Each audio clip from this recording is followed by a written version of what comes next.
হরে কৃষ্ণ। গোপালের রান্নাঘরে সকলকে স্বাগতম। তাল পর্ব শেষের দিকে আমি তালের ভাপা পিঠে করেছি, ভাপা কেক, মিনি কেক, যেটা খুশি আপনারা বলতে পারেন। এখানে 1 কাপ আটা নিলাম, সেই কাপের মাপে সম পরিমাণ চিনি নিলাম। এবার এক বাটি তালের শাঁস নিলাম, একটা তালের পুরো শাঁসটাই আমি দিয়ে দিয়েছি। আর এখানে 1/2 কাপ সুজি নিলাম, একটু লবণ দিলাম আর 1/2 চামচ খাবার সোডা দিলাম, একটু দুধ দিলাম। এখানে আমি তেল ব্যবহার করব না, তেল ছাড়াও যে সুন্দর একটা কেক তৈরি হয় সেটাই আমি দেখাচ্ছি। সুন্দরভাবে আমি এটা ফাটিয়ে নিচ্ছি। এখানে আমি 10 থেকে 15 মিনিট ধরে এটা ফাটিয়ে নিচ্ছি। ব্যাটারটা এরকমই হবে, খুব ঘন হবে না, খুব পাতলাও হবে না।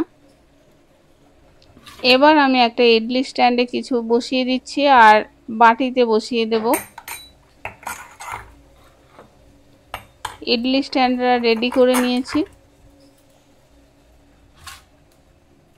আর এদিকে আমি বাটিতে আর গ্লাসে আমি অল্প অল্প দিয়ে দিয়েছি ব্যাটার। আর নারকেলের পুর করে রেখেছিলাম, নারকেলের পুরটা দিয়ে দিচ্ছি, দিয়ে উপরে আরেকটু করে ব্যাটার দেব। এটা ভাপা কেক হবে। দেখুন অল্প অল্প ব্যাটার উপর থেকে দিয়ে দেব। এইভাবে আপনারা বানাবেন বাড়িতে, খুব সুন্দর হয় এটা। না বানালে বুঝতে পারবেন না এত সুন্দর একটা। এই দেখুন একটু জল বসিয়ে দিয়েছিলাম, জলটা গরম হয়ে গেছে। এবার একটা থালার উপরে আমি বাটি আর গ্লাসটা সাজিয়ে নিচ্ছি। 15 মিনিট ধরে আমি এটা ভাপিয়ে নেব। এবার একটা কাঁচের পাত্র দিয়ে ঢেকে দিলাম। আর ইডলি স্ট্যান্ডেও জল বসিয়ে দিয়েছিলাম, স্ট্যান্ডটা বসিয়ে দিলাম। একটু অপেক্ষা করব। দেখুন একটা কাঠির সাহায্যে আমি দেখে নিলাম সবগুলোই তৈরি হয়ে গেছে, কাঠিতে লাগছে না।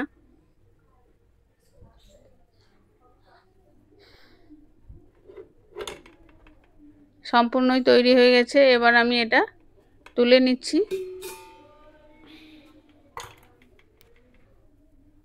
গ্যাস থেকে নামিয়ে নিয়েছি। দেখুন বাটির কেকগুলো খুব সুন্দর হয়েছে, কাঠিতে এক ফোঁটা লেগে নেই। এবার আমি সবগুলো নামিয়ে নিচ্ছি, একটা কেটে দেখাবো কত সুন্দর হয়েছে।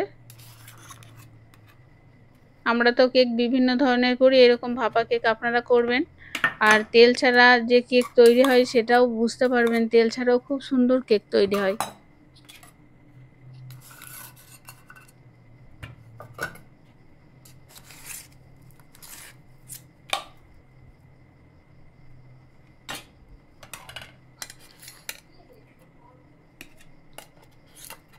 ইডলি স্ট্যান্ড থেকেও সব কেকগুলো আমি নামিয়ে নিলাম।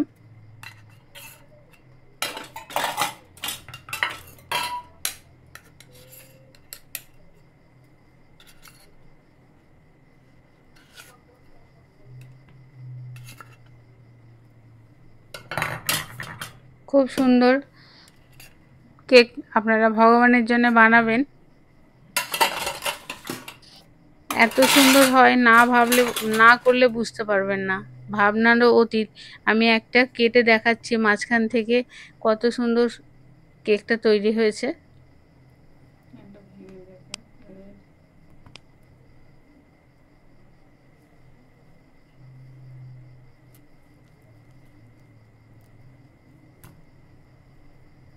দেখুন নারকেলের পুরটাও খুব সুন্দর লাগছে, খুব সুন্দর।